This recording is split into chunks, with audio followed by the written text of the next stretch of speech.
Forward rate অ্যাগ্রিমেন্টের একটা example দেখবো এবং তার সঙ্গে ফরওয়ার্ড রেট অ্যাগ্রিমেন্টটা কী সেটার ব্যাপারে জানবো। This is a very interesting tool of interest rate positioning. তার মানে হচ্ছে সামনে ইন্টারেস্ট রেট কোন দিকে যাবে, রেফারেন্স রেট কোন দিকে মুভ করবে, সেই অনুযায়ী আপনি পজিশন নিতে পারেন। তার মানে সামনে যদি ইন্টারেস্ট রেট বাড়ে বলে আপনি প্রেডিক্ট করেন, তাহলে একটা একটা একটা ফ্রা কিনে রাখতে পারেন, লক করে রাখতে পারেন ইন্টারেস্ট রেট। আবার যদি ডাউনওয়ার্ড হয় তাহলে আপনি সেল করে রাখতে পারেন যেন আপনি লুজার না হন। তো ফরওয়ার্ড রেট অ্যাগ্রিমেন্টের ক্ষেত্রে যে টার্মিনোলজিটা ইউজ হয় সেটা হলো দুটো সংখ্যার একটা টার্মিনোলজি দেওয়া হয়, 3-9 ফ্রা, 9-12 ফ্রা, 1-5 ফ্রা। তো এটার মানেটা কি একটু আমরা বুঝবো। 3-9 ফ্রা হচ্ছে গিয়ে 3 মাসে, এখন থেকে 3 মাসে, 3 মান্থস ফ্রম নাও, 3 মাসে এই ফ্রাটা, এই কন্ট্রাক্টটা শুরু হবে এবং 9 মাসে গিয়ে শেষ হবে। আমি মজা করে বলি নেমনিক, 3 মাসে শুরু, 9 মাসে সারা। This is what 3-9 ফ্রা। ঠিক একইভাবে যদি এটা 6-12 ফ্রা হয় তাহলে হবে 6 মাসে শুরু, 12 মাসে সারা। That is what 6-12 ফ্রা। আচ্ছা, ইন্টারেস্টিং হলো তাহলে ফ্রায়ের এই যে কন্ট্রাক্ট পিরিয়ডটা কত দিনের বা কত দিনের, এখানে 3-9 যেটা বলা আছে তাতে অ্যাকচুয়ালি 9-3, 6 মাসটা হলো কন্ট্রাক্ট পিরিয়ড, 6 মাস। এটা এখানে লিখেছি 3-9 এই ফ্রার মধ্যে 3 মাসের ফরওয়ার্ড স্টার্ট, মানে 3 মাস পর এটা শুরু হবে আর 9 মাসে এটা শেষ হয়ে যাবে, ফরওয়ার্ড এন্ড। তাহলে এটার ইন্টারেস্ট পিরিয়ডটা কত, যেই সময়ের জন্য ইন্টারেস্টটা আমরা এখানে ইন্টারেস্ট অ্যাপ্লিকেবল হবে, ইন্টারেস্ট অ্যাপ্লাই হবে, সেটা হলো 6 মাস। 9-3, 6 মাস। আচ্ছা, তাহলে এখন প্রশ্ন জাগে, এই যে একটা ইন্টারেস্ট রেট পজিশনিংটা নিব আমি, এটা কিন্তু প্রিন্সিপাল সেটেল হবে না, এখানে কোনো নোশনাল প্রিন্সিপাল এক্সচেঞ্জ হবে না। দ্যাটস ভেরি ইম্পর্টেন্ট, এখানে নোশনাল প্রিন্সিপাল এক্সচেঞ্জ হবে না। This is interest rate positioning, আপনি জাস্ট একটা পজিশন নিচ্ছেন ইন্টারেস্ট রেটে। এক ডিফারেন্স যেটুকু থাকবে সেটা হচ্ছে গিয়ে সেলার বায়ারকে পে করবে অথবা বায়ার সেলারকে পে করবে according to the reference rate and contract forward ফ্রা contract rate.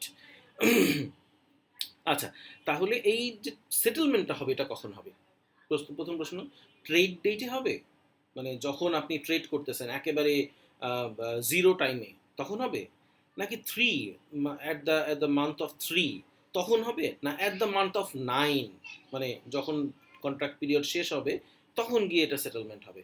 Very interestingly remember, মানে মনে রাখার জন্য ভেরি ইম্পর্টেন্ট, সেটা হচ্ছে এটা সেটেলমেন্টটা 9 মাস পরে, আই মিন দ্য টার্ম এন্ডে হবে না, এটা টার্ম শুরুতেই হচ্ছে গিয়ে সেটেলমেন্ট হয়ে যাবে। That's very important.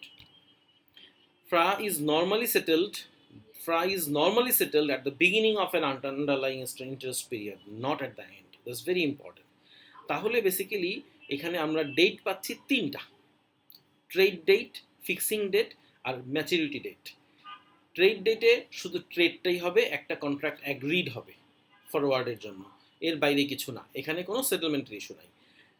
আর হচ্ছে গিয়ে থার্ড মান্থে, 3 মান্থস ফ্রম নাও যেটা হবে সেটা হচ্ছে এখানে রেফারেন্স রেটটা ফিক্স হয় এবং রেফারেন্স রেটের সঙ্গে যে কন্ট্রাক্ট রেট এটার ডিফারেন্সটা এক্সচেঞ্জ হয়, তখনই হচ্ছে সেটেলমেন্টটা হয়ে যায়, যে কতটুকু বেশি হলো কম হলো সেই অনুপাতে কম্পেনসেশনটা দেয়া হয়। যে লুজার হবে, লুজার উইনার বলবো না, এটা বেসিক্যালি হচ্ছে গিয়ে ডিফারেন্সটা এক্সচেঞ্জ হবে, ইন্টারেস্ট রেট ডিফারেন্সিয়ালটা এক্সচেঞ্জ হবে। আচ্ছা, এখানে পুরো জিনিসটার মধ্যে 5টা জিনিস ভেরি ইম্পর্টেন্ট মনে রাখার জন্য। প্রথম পয়েন্ট আমি ইয়েলো মার্ক করে দিয়েছি, starting in 3 months, that's first very important thing, এবং এটা 9 মাসে শেষ হবে, তাহলে ইন্টারেস্ট পিরিয়ড কত, 6 মাস। তাহলে এখানে 3টা জিনিস গেল। 4 নম্বর ইম্পর্টেন্ট থিং হচ্ছে গিয়ে এটা সেটেল হবে ইন্টারেস্ট পিরিয়ডের বিগিনিংয়ে, তার মানে ফ্রায়ের প্রথম যে লেগটা, মানে 3-9 ফ্রায়ের 3 লেগটা, এই 3 লেগে হচ্ছে এটা ইন্টারেস্ট ডিফারেন্সিয়ালটা এক্সচেঞ্জ হয়ে যাবে at the end of the term না।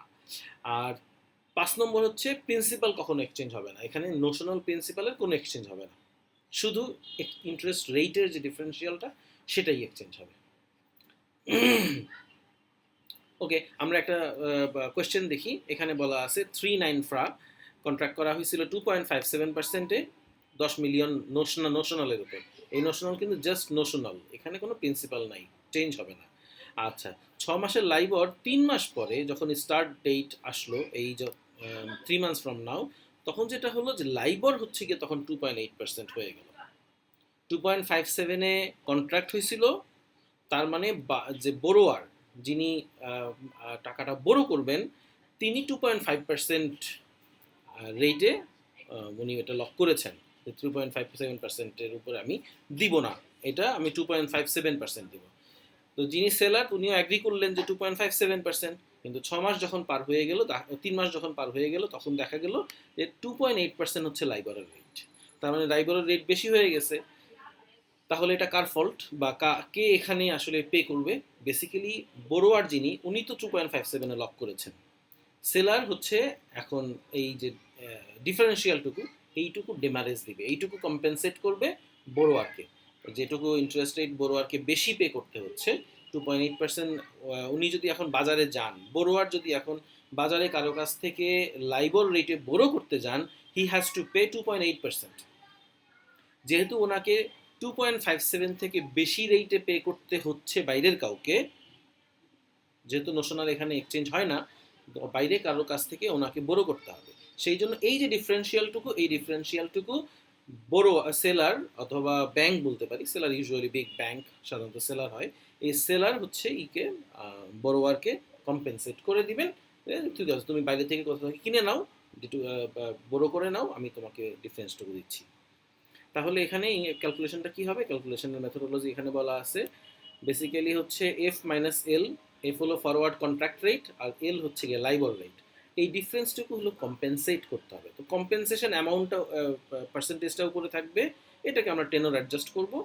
আর যেহেতু এখানে ইম্পর্টেন্ট জিনিস হলো থার্ড মান্থে গিয়ে এটা সেটেল হচ্ছে, কিন্তু এটা সেটেল হওয়ার কথা হচ্ছে গিয়ে নবম মাসে হওয়ার কথা, বা নবম মাস 3 থেকে 9, নবম মাস, থার্ড মান্থ থেকে 9 মাস পর্যন্ত তো এটার কন্ট্রাক্ট পিরিয়ড।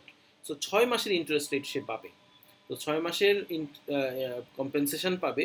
সেই জন্য আমরা যেহেতু থার্ড মান্থে এটা করে ফেলতেছি, আমরা এটাকে প্রেজেন্ট ভ্যালু করে নবম মাস থেকে প্রেজেন্ট ভ্যালু করে থার্ড মান্থে নিয়ে আসবো। Basically third month is the present নাও।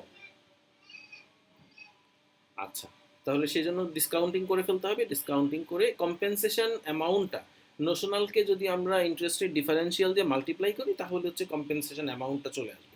ওই অ্যামাউন্টটাকে নবম মাস থেকে শুরু করে থার্ড মান্থে আমরা প্রেজেন্ট ভ্যালু করে নিয়ে আসবো, ডিসকাউন্টিং করে নিয়ে আসবো। তাহলে এই দেখি 2.57% আর 2.8%, এটাকে আমরা 10 অ্যাডজাস্ট করলাম এবং 10 মিলিয়ন দিয়ে মাল্টিপ্লাই করলে এখানে কম্পেনসেশন অ্যামাউন্টটা বের হয়ে গেল। এই অ্যামাউন্টটাকে আমরা ওয়ান এটাকে ডিসকাউন্টিং করলাম 1+ লাইবর রেট দিয়ে ডিসকাউন্টিং করে আমরা ভ্যালু পেলাম যে 11,465 টাকা। এই ইকুয়েশনটা ফর্ম করা হয়েছে ব্যাংকের পার্সপেক্টিভ থেকে বা সেলারের পার্সপেক্টিভ থেকে। তার মানে এখানে নেগেটিভ মানে হলো সেলার উইল পে। এটাও আমরা মনে রাখবো সবসময় যে কখনো যদি LIBOR rate is greater than FRA rate হয়, লাইবর রেট যদি ফ্রা রেট থেকে বেশি হয়, তাহলে সেলার পে করবে বা ব্যাংক পে করবে to the buyer. That's very important. Okay, hope this helps. Thank you.